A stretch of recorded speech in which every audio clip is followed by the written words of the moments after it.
damos paso a la conferencia inaugural. Brevemente voy a indicar el currículum, tiene que ser brevemente porque es extensísimo, el currículum del profesor Ordovás.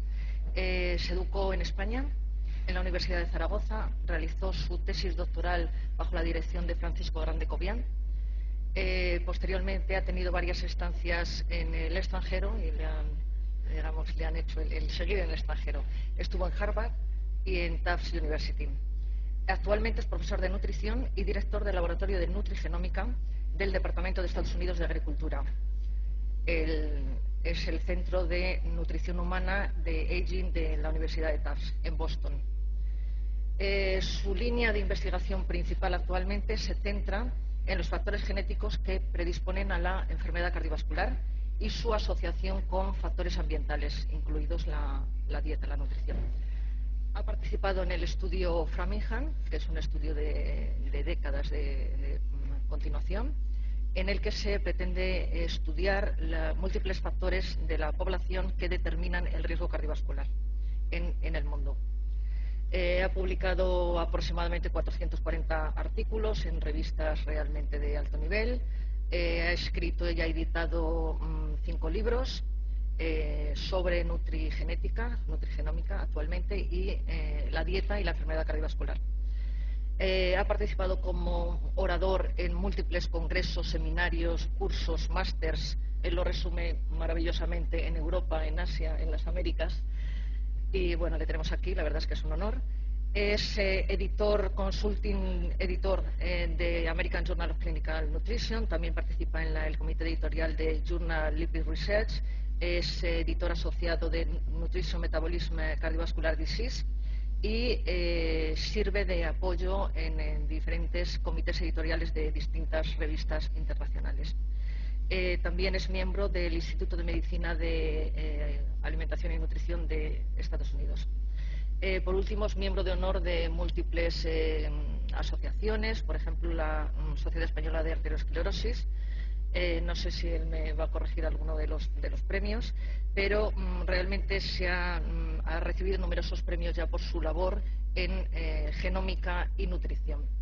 Le tenemos aquí, es un honor para nosotros y esperamos que esta conferencia sea interesante. Muchas gracias.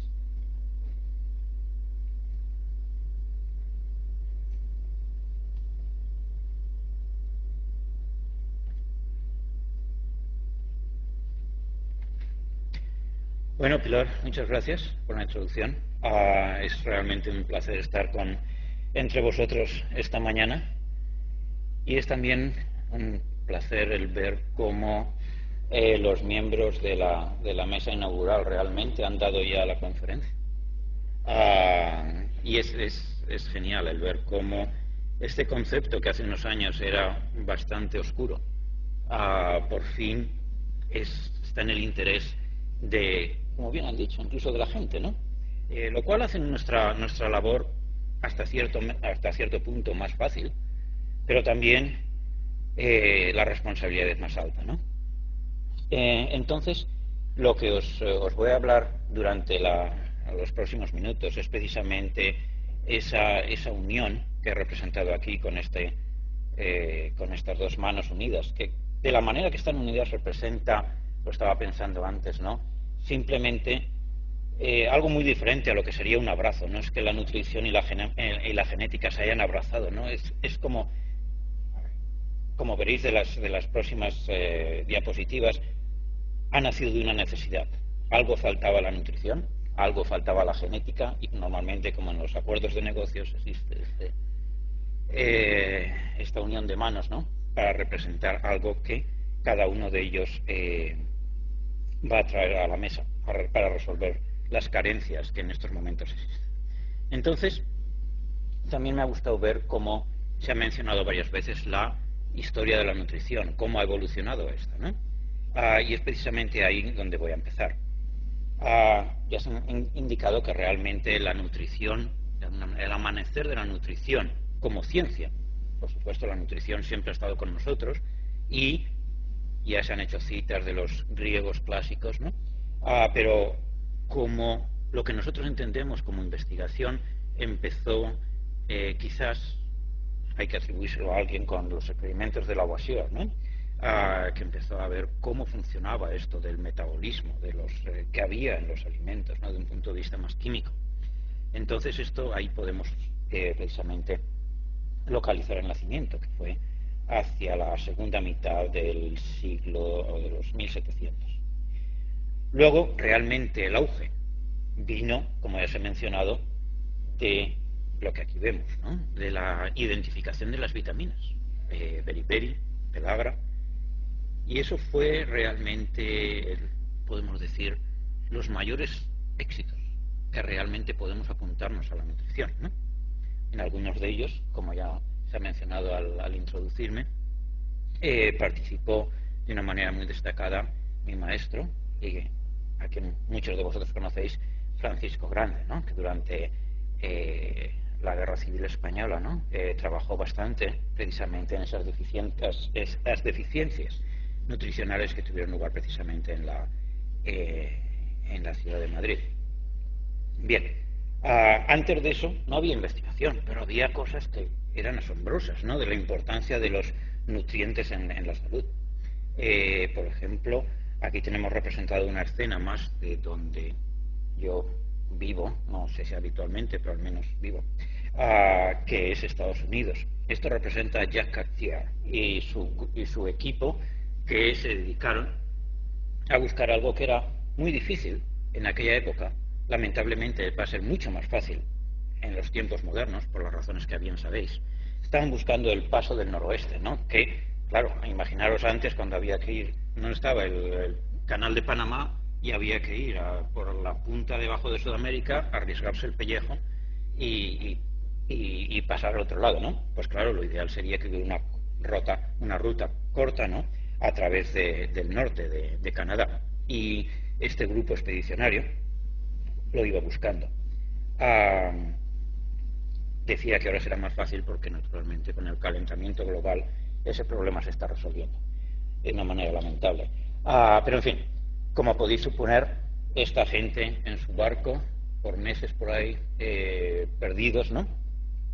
Pues lo pasaron bastante mal. Y 110 o 120 miembros de esta expedición pues desarrollaron lo que ya sabéis, escorbuto, ¿no?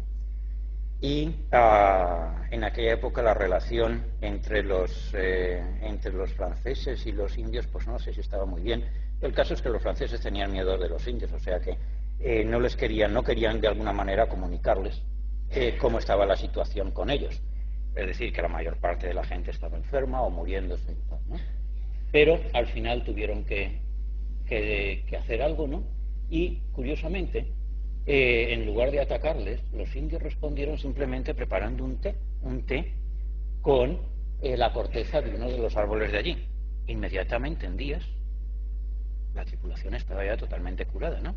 Y entonces fue esa, digamos, la primera observación de cómo la vitamina C podía, de una manera casi milagrosa, el poder, digamos, reparar un daño tan tremendo como es el del escorbuto, ¿no? Curiosamente esto quedó perdido y no fue hasta quizás 200 años más tarde cuando sabemos lo de los limis, ¿no? O sea, cómo los marinos ingleses pues llevaban en sus barcos los limones o las limas, no precisamente para evitar el escorbuto. Entonces, bien, eso fue, digamos, o eso ha sido los ejemplos clásicos, la gloria de la nutrición, ¿no? De alguna manera. Pero, sin embargo, desde que empezaron, digamos, la nutrición más moderna, que antes he mencionado que era hacia la mitad, bueno, un poco antes de la mitad del siglo pasado, de la manera que describe un poco este avance de la nutrición, es lo que veis aquí, ¿no? Esto pertenece a la pared pared sur del Cañón del Colorado. Y si lo intentáis subir, pues desde luego es cuesta arriba. Y como decimos en Aragón, cuesta arriba, con el viento en contra, también decimos otra cosa en Aragón que no sé si lo decís. Pero ya os podéis imaginar. Ese ha sido el progreso de la nutrición en los últimos años. Muy difícil, de manera sencilla. Aquí veis cuál ha sido la posición, digamos, pública, ¿no? Acerca de lo que era comer bien. Pues bueno, pues en 1916 era una cosa, esto estoy hablando de Estados Unidos. En 1916 era una cosa, en el 30 era otra, 40 cambiaba, 56, 79, 80.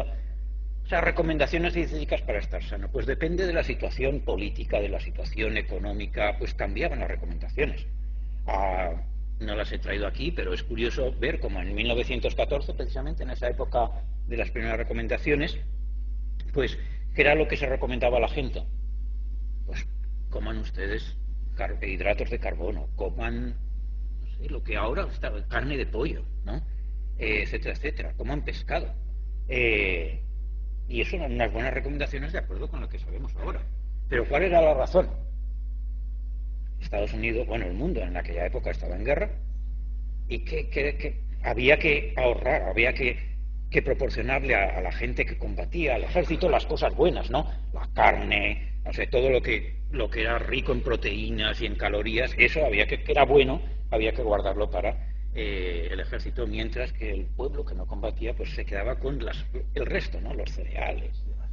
O sea que, claro, ahí fijaros que curioso, ¿no? Que se recomendaba lo bueno, pero por las razones equivocadas. Bien, ¿qué es lo que ha ocurrido? Pues esto demuestra también lo que se ha indicado anteriormente, ¿no? En la mesa inaugural.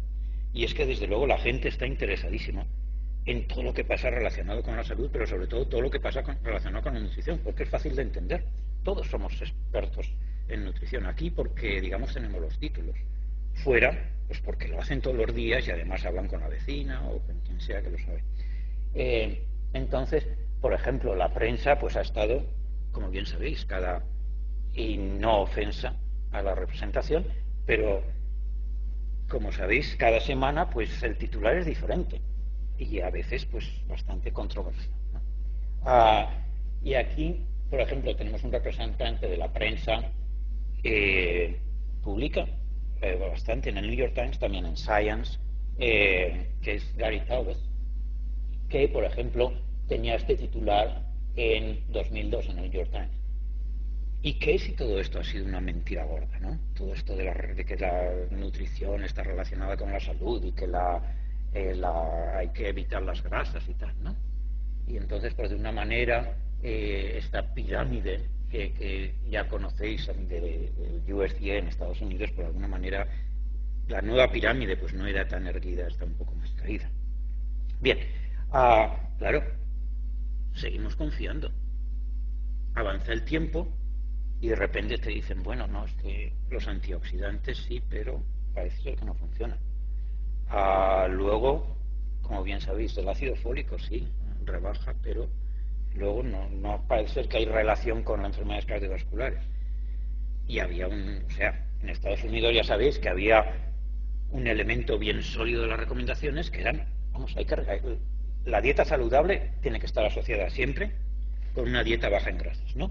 Bien, pues en Estados Unidos se empezó esta iniciativa, ¿no? Iniciativa de la salud en la mujer, de Women's Health Initiative, 15 años de investigación. Y veis aquí los números que crearon, casi 8 millones de documentos, o sea, de formas de estas, cuestionarios, que la gente, 1 millón de visitas, ¿no? Y se siguió pues a decenas de miles de mujeres durante bastantes años. Y la idea de este estudio era probar, porque lo sabíamos ya, pero claro, los científicos necesitamos la prueba. Hacen un estudio de intervención de que eso de la dieta baja en grasas era bueno. Entonces, claro, después de estudiar pues todos estos años a todo este número de sujetos, lo que se vio es que dietas bajas en grasa parece que no ayudaban al cáncer.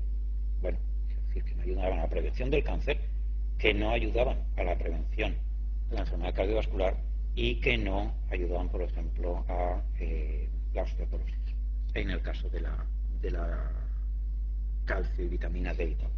O sea que, como veis, ahí es donde estamos en el momento actual, en el que sí sabemos, sospechamos, pero la evidencia científica sólida que les ponemos, por ejemplo, a los fármacos para demostrar que producen un beneficio en la nutrición es difícil de proporcionar. a pesar de que sí, de que intuitivamente, y además lo vemos diariamente, la nutrición está muy envuelta en la salud, pero hay algo que estamos perdiendo en cómo hacemos la investigación para demostrar ese punto. Entonces, volviendo a nuestro amigo aquí del New York Times, fijaros esto que publicó en el dominical, si podemos llamarlo de alguna manera, del New York Times el mes pasado, aproximadamente unas 12 páginas, bastante extenso, realmente preguntando esto, y de una manera muy real. Realmente sabemos lo que nos hace a nosotros, lo que nos da la salud, ¿no? Y en estos momentos diríamos. Bien, entonces, como digamos la prensa pues ha sido promotora, digamos, de la importancia de la nutrición, quizás también ha habido también un factor de confusión, porque pues un día es té, otro día es chocolate, otro día es café, otro día es otra cosa. Mientras que, por ejemplo, esto que se ha mencionado, que realmente está revolucionando la ciencia, al menos las ciencias biológicas, que es la genética, la biología molecular, de momento ha sido tratada mucho mejor por la prensa, y hasta ahora pues lo que se está viendo, lo que vemos es, pues se ha encontrado el gen de esto, se ha encontrado el gen del otro, ya tenemos la secuencia del genoma humano, se han encontrado tantas mutaciones, o sea que, digamos, está todo bien, digamos, en la luna de miel de estos descubrimientos. La historia de la genética y de la genómica ha sido larga también, no nos vamos a parar en ella, allí con nuestro colega el Agustino Mendel, y ha ido avanzando a trancas y a barrancas, pero cuando la tecnología se ha disparado, pues claro, ya ha habido una explosión, ¿no?, de conocimiento. La capacidad, por ejemplo, y por la que se ha dado el premio Nobel en esta ocasión, ¿no?, que es la capacidad de crear knockouts, modelos transgénicos que realmente que nos han permitido encontrar mejor los mecanismos de los genes y tal, pues ha sido muy importante. Luego ya se ha mencionado en el 2003 la publicación del genoma humano, y ahora pues este proyecto enorme, ¿no?, de identificar las mutaciones, las muchas mutaciones que inicialmente en aquella época que empezamos, ¿dónde empezamos?